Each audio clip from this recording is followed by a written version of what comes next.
Look at that. We have a set. Now, because I love you all so much, and because I've been touching Zeke so often, I am just going to do a quick rinse off here. Thank me later.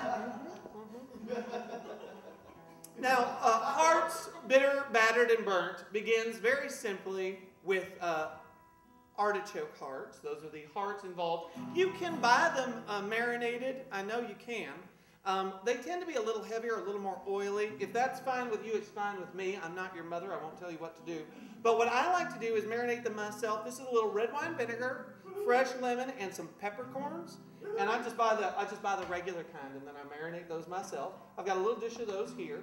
I'm now going to make a quick batter, and then we're going to breadcrumb them after that. The batter, you know, they want an arm and a leg for Bisquick these days. What the hell happened to this country?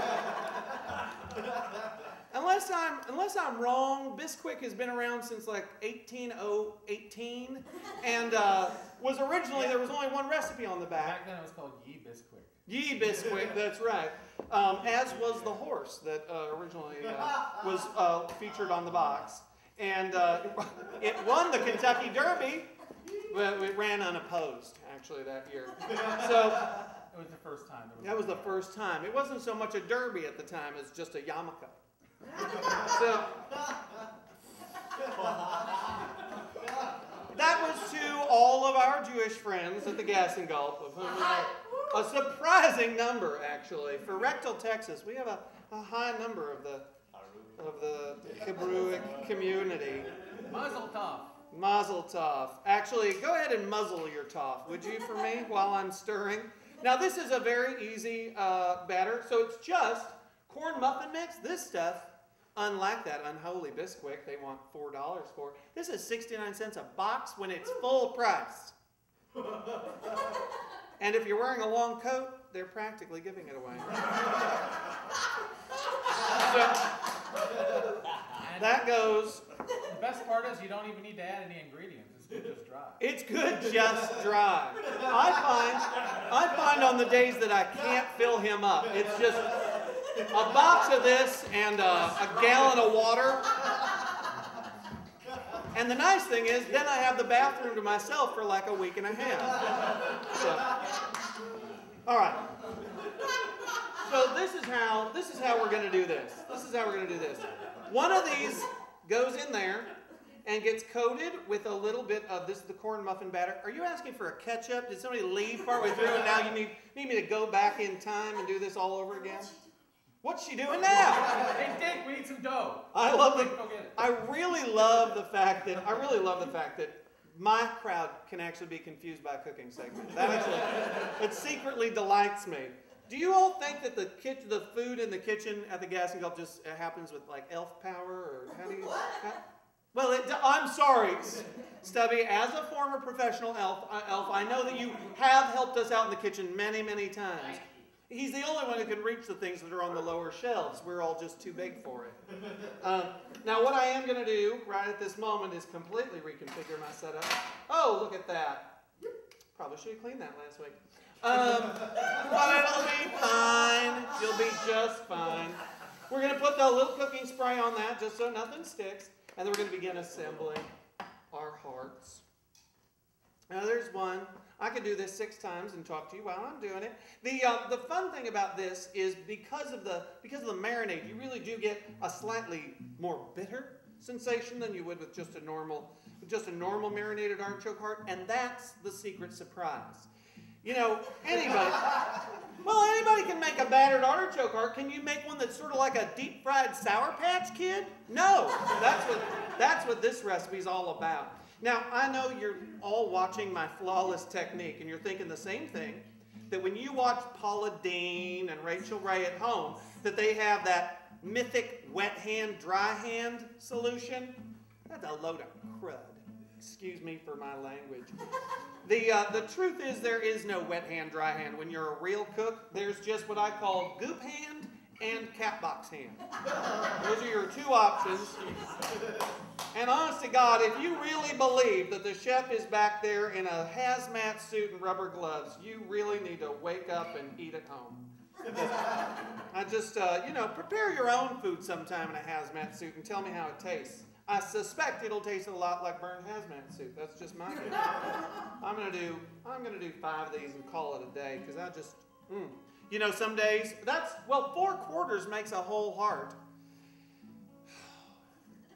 Sorry, I just remembered a very sad story I'll have to tell you in the second half of the show. Really, tragedy befell this week at the Gas Gulp. As a matter of fact, I think it's even more appropriate that I put 5 quarters because, in a way, I lost about 25% of my working heart over the tragedy that befell us this last week. I'm sorry, I don't mean to get emotional on you. As a matter of fact, it's not in my nature. As I say, I've been drinking. All right. Now, what I'm going to do is turn this on, God willing. Come on, honey. Oh, you know what helps? Plugging it in. Magic of Theater! Woo! Hey, there we are. This is going much better than the other night. Yes, it is. I will tell those of you who are thinking about having a cooking segment of your own someday, there are 2 tips that I would recommend right off. One is, before you walk out on stage, make sure you brought food with you. And the other is, in your effort to delight and appease your very, very restless crowd, do not spray cooking spray directly onto the elements of the... I know, Chet. I know. Chet was sitting down front. Are your eyebrows grown back yet? Still there. They're very faint. They're very faint. They actually look more like 2 baby caterpillars that are just getting to know each other, which is really beautiful. It's like a little nature show on your face. Chet Hatcheby, ladies and gentlemen. The stick-biased man, probably in the entire Gas Gulp, I think. He has stuck by Rowena through this very difficult process as she attempts to churn out 4 novels. And as we all know, Chet was once the loneliest man on all of I-19. Amen. No longer since he found Rowena. But Rowena, honey, how is the novel coming along, by the way, sweetheart? You doing okay? I'm sorry. I really will try not to interrupt you anymore. Now that is 15 minutes on the timer. And does that seem like a lot to anybody else? It does to me. Partially because I forgot to do the final step on all this. Wait for it. Thank you. You want to spray these again with cooking spray. I'm not kidding.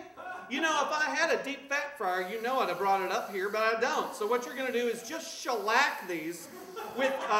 This is an olive oil cooking spray. The worst thing that's happening right now is that millions of ozone things are dying. Is that not the Aquanet? No, this is not the Aquanet. I do also have an olive oil scented Aquanet when Zeke and I have our Viva Italiana nights. Right. So that is in fact 15 minutes on the timer, which is a staggering coincidence because that's exactly how long our intermission is going to be. Now, for you nice folks, we have to wait to eat these 5 measly things. But I prepared an entire chafing dish of them for you gratis because I love you all so much. We will be back in 15 minutes with the rest of the show. Come on, boys. Come on. Emmett, will you guys...